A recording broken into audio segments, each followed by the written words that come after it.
और उसके मकासिद, इस उन्वान पर तकरीर पेश करे अब्दुल करीम असलम।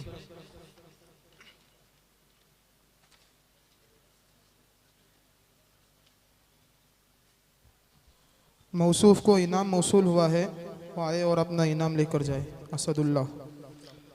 अस्सलामु अलैकुम व रहमतुल्लाहि व बरकातुहू।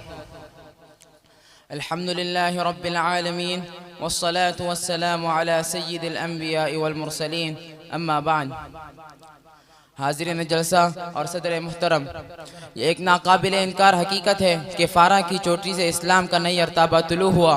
पैगम्बर इनकलाब सल्लल्लाहु अलैहि वसल्लम ने सनम खुदा आलिम के सीने पर चढ़कर सारी दुनिया को एक आलमगीर पैगाम दिया। उस वक्त से लेकर आज तक हर दौर और हर ज़माने में कुफ्र और इस्लाम और हक़ व बातिल का ज़बरदस्त टकराव और तसादुम रहा। कोई भी दौर इससे खाली नहीं। कभी इर्तिदाद की हवा चली, कभी शीयत का तूफ़ान आया, कभी सलेबी जंगों के थपेड़े आए, कभी तातार हमलों ने कसर इस्लामी की बुनियाद पर यलगार किया, तो कभी कादियानत का फितना उभरा। लेकिन तारीख़ के और आग शाहिद है, जब भी बातिल ने अपना सर उभारा, हक़ ने उसे कुचल दिया। जब भी किसी फ़िरऔन का सर उठा तो कोई ना कोई मूसा पैदा हुआ। क़बाइल अरब में जब इर्तिदाद की आग लगी तो हज़रत अबू बकर सिद्दीक़ रज़ियल्लाहु अन्हु ने उसे ठंडा किया। सलेबी जंगों के थपेड़े आए तो सलाहुद्दीन अय्यूबी ने उसका रुख मोड़ दिया। हिंदुस्तान में जब शीयत की वबा फैले तो मौलाना अब्दुल शकूर लखनवी रहमतुल्लाहि अलैह ने उसका खात्मा किया। कादियानत का हमला हुआ तो अल्लामा कश्मीरी और मौलाना मोहम्मद अली मोंगरी रहमतुल्लाहि अलैह ने उसका खात्मा किया। रज़ा खानियत की ज़लालत फैली तो मौलाना अशरफ अली थानवी और मौलाना खलील अहमद सहारनपुरी ने उसका डट कर मुकाबला किया। हजरात, लेकिन आज के दौर के मुसलमान एक ऐसे मगरबी फ़िरऔन के फितने में मुब्तला हैं जो माजी के तमाम तरफ शुरूर और फितन से बदरजहा ख़तरनाक है। लेकिन इसकी सरकोबी के लिए हमें कोई मूसा नज़र नहीं आता। आज मिल्लत इस्लामिया ऐसे बदतरीन रिद्दत से दो चार है, मगर इसका मुकाबला करने के लिए हमें कोई बहादुर नज़र नहीं आता। इसी बात को मद्देनज़र रखते हुए किसी शायर ने क्या खूब बात कही है, खुदा तुझे किसी तूफ़ान से आशना कर दे, कि खुदा तुझे किसी तूफ़ान से आशना कर दे, कि तेरे बहर के मौजों में इस्तिराब नहीं। मुफ़क्किर इस्लाम ने लिखा है कि मिल्लत इस्लामिया का जायज़ा लेने के बाद पता चला कि मोहम्मद अरबी सल्लल्लाहु अलैहि वसल्लम के तमाम तर शुरूर मोहम्मद अरबी सल्लल्लाहु अलैहि वसल्लम की इस उम्मत पर होने वाले तमाम तर हमलों में सबसे ज़्यादा बदतरीन हमला इस मगरबी तालीम व तहज़ीब और यूरोपी नज़र व फ़िक्र का हमला है। हजरात, इसलिए कि जितना नुकसान इसने दिया है उतना किसी दूसरे फितने ने नहीं दिया।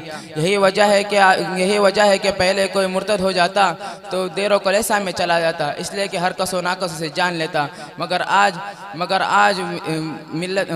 मगरबी तालीम व तहज़ीब का दिलदादा मुर्तद हमारी मजलिसों और मस्जिदों में रहता है, मगर हमें इसकी कोई आलामत पता नहीं।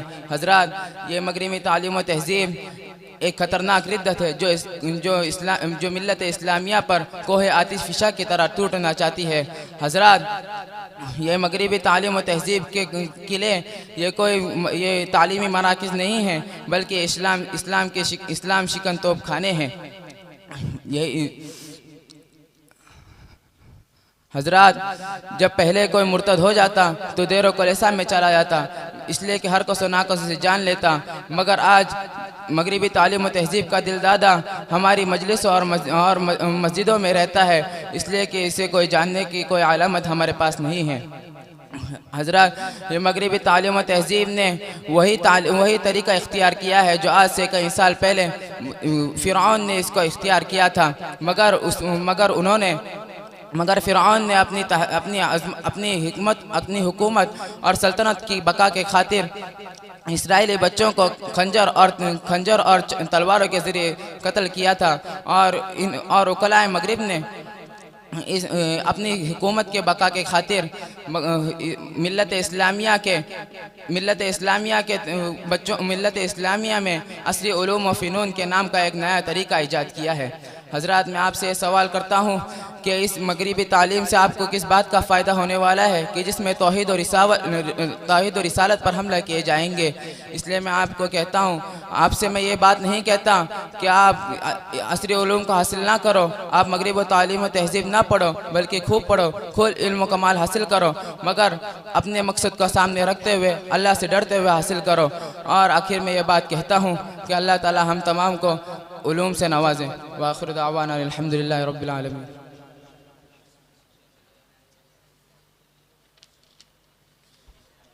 माशाअल्लाह, यूँ कत्ल के बच्चों के वो बदनाम न होता, यूँ कत्ल के बच्चों के वो बदनाम न होता, अफसोस के फिरऔन को कॉलेज की न सूझी। हजरात, मैं इसके बाद हमारे सामने तकरीर पेश करने के लिए एक ऐसे मुकर्रिर को